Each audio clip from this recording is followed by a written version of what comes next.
যদি আমার ইনকাম কম হয় তাহলে অথর সাথে তুমি খারাপ আচরণ করবে। ভাইয়া, এত কিছু জেনে বুঝেও তুমি মুখ বুঝে কিভাবে সহ্য করে আছো? আমি আর কি বলবো রে ভাই, বল। এমনিতে তো আমি সংসারে তেমন কোনো হেল্প করতে পারতেছি না। কয়েক মাস তো জবও ছিল না, যাও একটা জব পেলাম, সেটার স্যালারিও বেশি না। আর তুমি তো আমারে কখনো বলো নাই যে মা তোমার সাথে এত মিসবিহেভ করে। আমি কিভাবে বলবো? একে তো হচ্ছে তোমার জব নেই, তার মধ্যে আবার দুজন এই সংসারে বসে বসে খাচ্ছি। এরপর আবার আমি হচ্ছি গরিব বাবার সন্তান।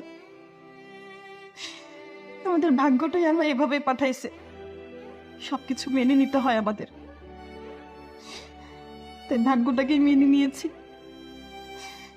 আর আর তাছাড়া আমি এই সংসারটা ভাঙতে চাচ্ছি না, এই জন্যই তোমাকে কিছু বলিনি। তাহলে শোনো, সেদিন বাবা আসছিলেন। বিয়ান সাহেব, কিসের বিয়ান? কার বিয়ান? এই, আপনি এই বাসার ভিতরে ঢুকলেন কি করে? দারোয়ান আপনাকে দরজা খুলে দিল কিভাবে? এই, কোথেকে আসলেন? কেন আসছেন আপনি এই বাসায়? এমন করে কথা কইতাছেন কে? আমার আমার মা মরা মাইয়াটারে আমি দেখতে আইছি। আমার তো আমার মায়ের ছাড়া তো কেউ নাই। ওর মা মরে যাওয়ার পরে আমি অনেক কোলে পিঠে করে মানুষ করছি। আমি আমার মাইয়াটারে অনেক ভালোবাসি। আমি আমার মাইয়াটারে ছোটবেলা থেকে ডাকাইয়া ডাকাইয়া মানুষ করছি। আর আমি কি আমার মাইয়াটারে দেখতে আইতে পারবো না? আমি আমার অনেকদিন ধরে আমার মায়ের জন্য পরান্না পাইতেছিল। আমি রিক্সা চালাই যাইতেছিলাম, ভাবলাম যে আমার মা মারা মায়েটারে তুই নয়তে এই যাই। আর আপনি আপনি আমারে যাতা বলে গালাগালি করতেছেন। আরে দরদে উঠলো হয়ে পড়তেছে। মাইয়ারে দেখতে আসছে। কি নিয়ে আসছিস তুই?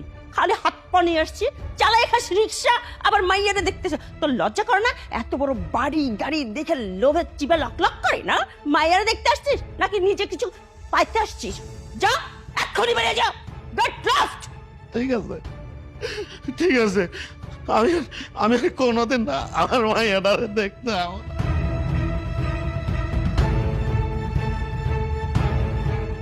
মা, বাবা চলে গেল কেন?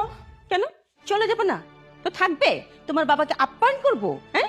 আপ্যায়ন করে পোড়াও মাংস খাবে, গপ গপ করে খাবে তোমার বাবা, তাই আশা করছো?